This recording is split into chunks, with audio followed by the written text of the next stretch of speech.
আসসালামু আলাইকুম প্রিয় শিক্ষার্থীবৃন্দ, আশা করি ভালো আছে সবাই।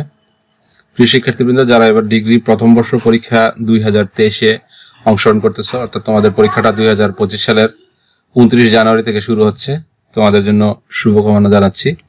প্রিয় শিক্ষার্থীবৃন্দ, তোমরা যারা বিএ, বিএসএস এবং বিএসসি সহ ডিগ্রির সকল শিক্ষার্থীদের একটা কমন কোর্স আছে, স্বাধীন বাংলাদেশের অভ্যুদয়ের ইতিহাস। আজকে এই কোর্সের সাজেশনটা আজকে আমি দিব।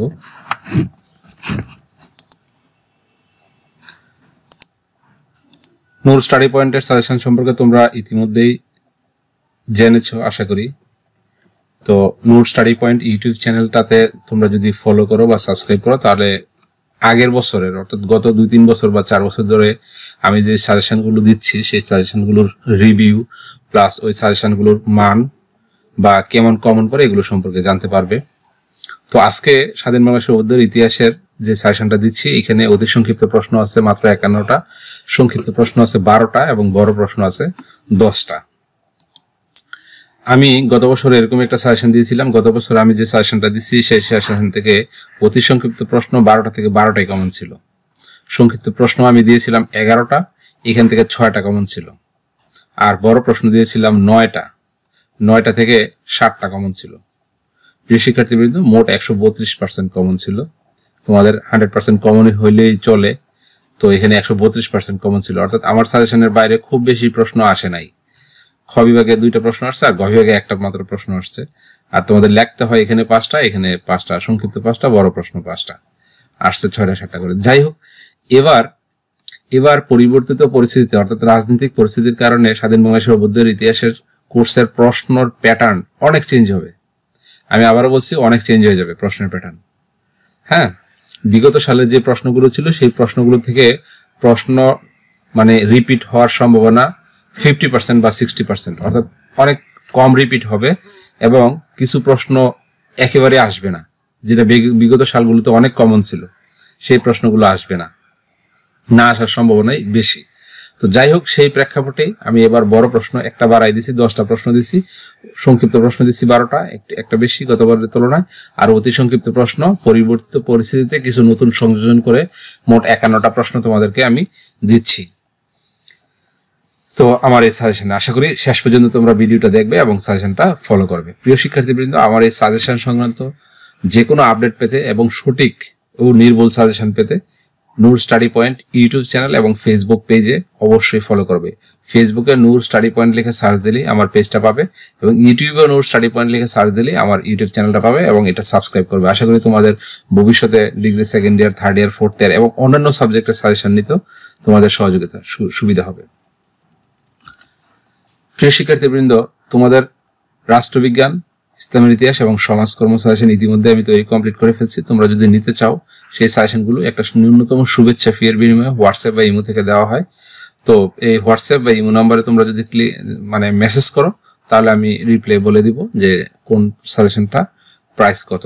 অথবা ফেসবুক প্রোফাইল আছে নূর স্টাডি পয়েন্ট, ফেসবুক পেজ আছে নূর স্টাডি পয়েন্ট, ওখানে ইনবক্স করতে পারো আমাকে, তাহলে সাজেশন সম্পর্কে বিস্তারিত জানতে পারবে ইনশাল্লাহ।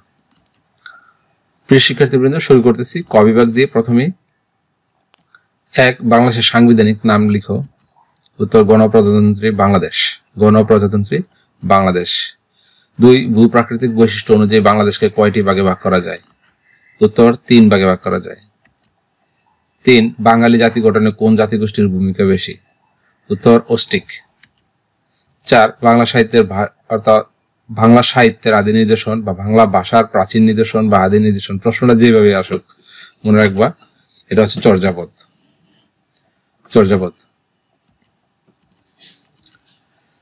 পদ্মা নদী কোথায় মেঘনা নদীর সাথে মিশেছে? উত্তর, চাঁদপুরে। বাংলাদেশের দীর্ঘতম নদীর নাম কি? উত্তর, মেঘনা। কোন আইন দ্বারা 1947 সালে ভারত বিভক্ত হয়েছিল? উত্তর, 1947 সালে ভারত স্বাধীনতা আইন। মনে রাখবে, ভারত স্বাধীনতা আইন। ভারত স্বাধীনতা আইন কবে পাশ হয়? উত্তর, 1947 সালে। প্রিয় শিক্ষার্থীবৃন্দ, তোমরা এই স্ক্রিনশট নিয়ে রাখতে পারো, মোবাইলে স্ক্রিনশট নিয়ে রাখতে পারো, অথবা এই ভিডিওটা তোমরা ডাউনলোড করে রাখতে পারো, যাতে পরবর্তীতে তোমরা এটা পড়তে পারো, যে কোনো সময় পড়তে পারো। স্ক্রিনশট রাখতে পারো, ডাউনলোড করতে পারো। এবং মনে রাখবা নোট স্টাডি পয়েন্টের একমাত্র হোয়াটসঅ্যাপ বা ইমো নাম্বার হচ্ছে এটা, স্ক্রিনে দেখানো নাম্বারটা। এটা ছাড়া আমার আর অন্য কোনো নাম্বার নাই। অন্য যে কোনো নাম্বারে যদি তোমরা যোগাযোগ করো বা নিতে চাও সেগুলো হচ্ছে ফেক। এবং মনে রাখবা ভণ্ড এবং হচ্ছে দূরত লোকের সংখ্যাই খুব বেশি অনলাইনে, সুতরাং অনেকেই প্রতারিত হচ্ছে। প্রতারণা থেকে বাঁচার একমাত্র উপায় হচ্ছে এই স্ক্রিনে দেখানো মোবাইল নাম্বারটা। এটা ছাড়া অন্য কোনো নাম্বারের সাথে যোগাযোগ করবে না। বাংলা ভাষার উদ্ভব হয়েছে কোন ভাষা থেকে? উত্তর ইন্দো ইউরোপীয় ভাষা থেকে। কে অখণ্ড স্বাধীন বাংলা গঠনের প্রস্তাব দেন? উত্তর হোসেন শহীদ সোহরাওয়ার্দী। অখণ্ড বা অবিভক্ত বাংলার প্রথম মুখ্যমন্ত্রী কে ছিলেন? অখণ্ড বা অবিভক্ত কোনো একটা আসতে পারে, অবিভক্ত বাংলা বা অখণ্ড বাংলা। এটা উত্তর হচ্ছে শেরে বাংলা একেএম ফজলুল হক। অবিভক্ত বাংলার বা অখণ্ড বাংলার শেষ মুখ্যমন্ত্রী কে ছিলেন? উত্তর হোসেন শহীদ সোহরাওয়ার্দী। আমি চেষ্টা করেছি একই ধরনের প্রশ্নগুলোকে বা যেসব প্রশ্নগুলোর মধ্যে মিল আছে এগুলো কাছাকাছি রাখতে, যাতে তোমরা মনে রাখতে পারো।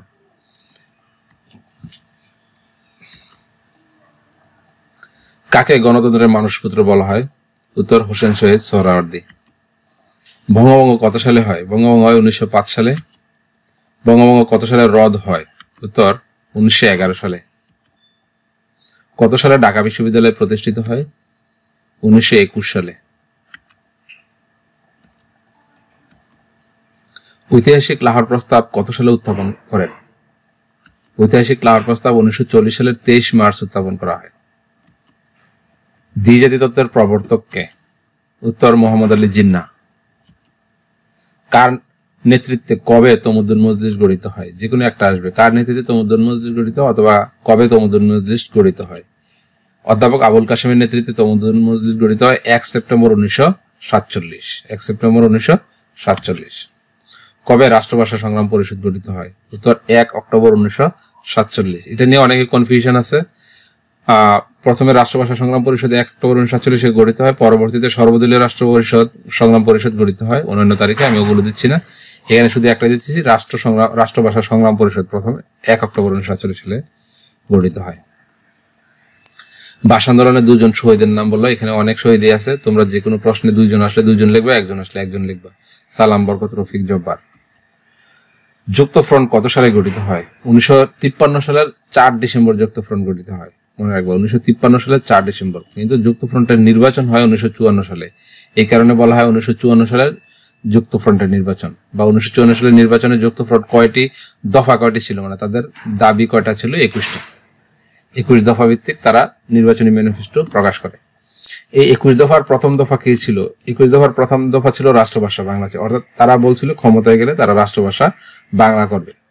হ্যাঁ, রাষ্ট্রভাষা বাংলা ছিল তাদের প্রথম দফা। 1954 সালের নির্বাচনে যুক্তফ্রন্টের নির্বাচনী প্রতীক কি ছিল? 54 সালের নির্বাচনের নির্বাচনী প্রতীক ছিল নৌকা। যুক্তফ্রন্টে কয়টি রাজনৈতিক দল যোগ দিয়েছিল? যুক্তফ্রন্টে 4টি রাজনৈতিক দল যোগ দিয়েছিল। পাকিস্তানের প্রথম সংবিধান কত সালে প্রণয়ন করা হয়? 1956 সালে। এবং পূর্ব বাংলার নাম কবে পূর্ব পাকিস্তান করা হয়? এটা 1956 সালে। কারণ 56 সালের সংবিধানেই পূর্ব বাংলার নাম পরিবর্তন করে পূর্ব পাকিস্তান করা হয়।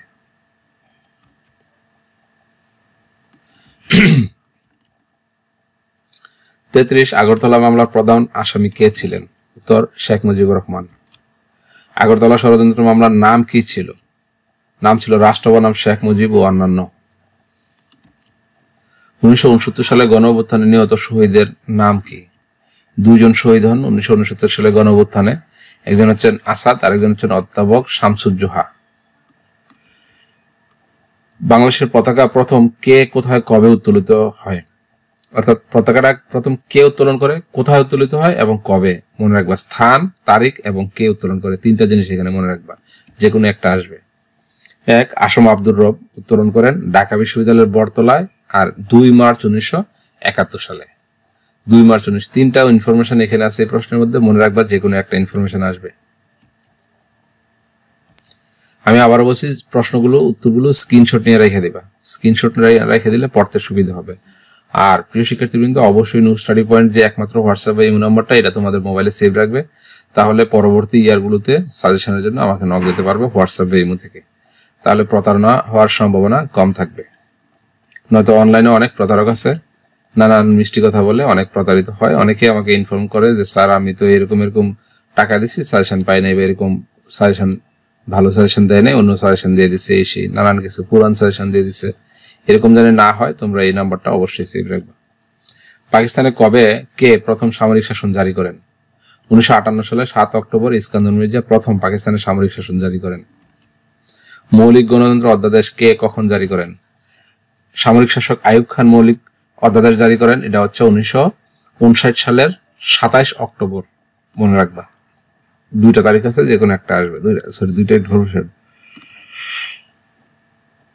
মৌলিক গণতন্ত্রে কতজন ভোটাধিকার ছিল? মৌলিক গণতন্ত্রে 80,000 ভোটাধিকার ছিল। কোথাও কোথাও লেখা আছে 40,000 প্লাস 40,000, অর্থাৎ পূর্ব পাকিস্তানে 40,000, পশ্চিম পাকিস্তানে 40,000, মোট 80,000 গণতন্ত্রী ভোটাধিকার ছিল। ঐতিহাসিক 6 দফা দাবি কবে কোথায় পেশ করা হয়? ঐতিহাসিক 6 দফা দাবি 1966 সালের 5-6 ফেব্রুয়ারি লাহোরে বিরোধী দলগুলোর সম্মেলনে পেশ করা হয়। এখানে দুইটা ইনফরমেশন, তারিখটা এবং হচ্ছে স্থানটা মনে রাখবা। 1971 সালের অস্থায়ী সরকারের প্রধানমন্ত্রী বা 1971 সালের মুজিবনগর সরকারের প্রধানমন্ত্রী, যে কোনো একটা আসতে পারে, অস্থায়ী সরকার বা মুজিবনগর সরকার, ছিলেন তাজউদ্দিন আহমেদ। কোন তারিখে গণহত্যা দিবস পালিত হয়? গণহত্যা দিবস পালিত হয় 25শে মার্চ। মুক্তিযুদ্ধের প্রধান সেনাপতি কে ছিলেন? এম.এ.জি. ওসমানী। মুক্তিযুদ্ধের সেনাপতি ছিলেন এম.এ.জি. ওসমানী। দুজন মহিলা বীর প্রতীক কে ছিলেন? দুজন মহিলা বীর প্রতীক ছিলেন তারামন বিবি ও ডক্টর সেতারা বেগম। তারামন বিবি ও ডাক্তার সেতারা বেগম। বাংলাদেশকে প্রথম স্বীকৃতি দানকারী দেশ কোনটি? বাংলাদেশকে প্রথম স্বীকৃতি দেয় ভুটান, মনে রাখবা। বাংলাদেশের স্বীকৃতি দানকারী প্রথম মুসলিম দেশ কোনটি? বাংলাদেশের স্বীকৃতি দানকারী প্রথম মুসলিম দেশ হচ্ছে সেনেগাল। আর বাংলাদেশের স্বীকৃতি দানকারী প্রথম আরব দেশ হচ্ছে ইরাক। এই তিনটা থেকে একটা আসবেই, নিশ্চিত থাকো। মুক্তিযুদ্ধের সর্বোচ্চ খেতাব কি ও কয়জন পেয়েছেন? মুক্তিযুদ্ধের সর্বোচ্চ খেতাব হচ্ছে বীর শ্রেষ্ঠ এবং 7 জন পেয়েছেন। আমরা জানি 7 জন বীর শ্রেষ্ঠ আমাদের দেশের। মুক্তিযুদ্ধের সময় বাংলাদেশ কয়টি সেক্টরে বিভক্ত ছিল? মুক্তিযুদ্ধের সময় বাংলাদেশ 11টি সেক্টরে বিভক্ত ছিল। মুক্তিযুদ্ধের সময় ঢাকা কত নম্বর সেক্টরের অধীন ছিল? উত্তর 2 নং সেক্টরের অধীন ছিল।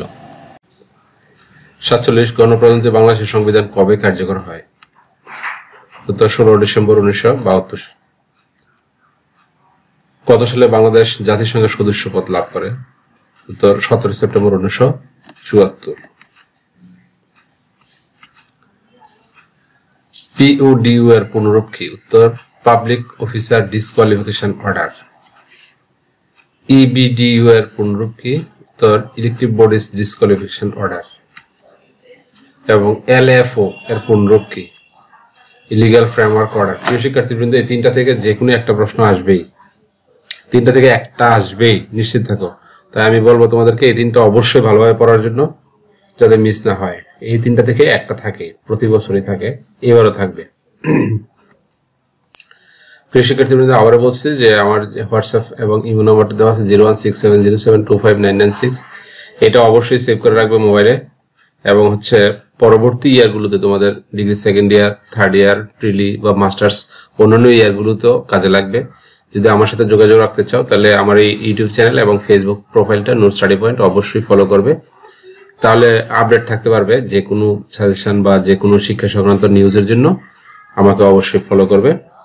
এবং আমি আবারও বলছি যে অনেক প্রতারক আছে, প্রতারকদের থেকে সাবধান থাকবে।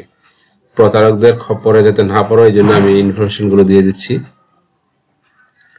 এবার আমরা দেখব সংক্ষিপ্ত প্রশ্নগুলো, স্বাধীন বাংলাদেশের সভ্যতার ইতিহাসের সংক্ষিপ্ত প্রশ্নগুলো, এবং তারপর দেখব বড় প্রশ্নগুলো।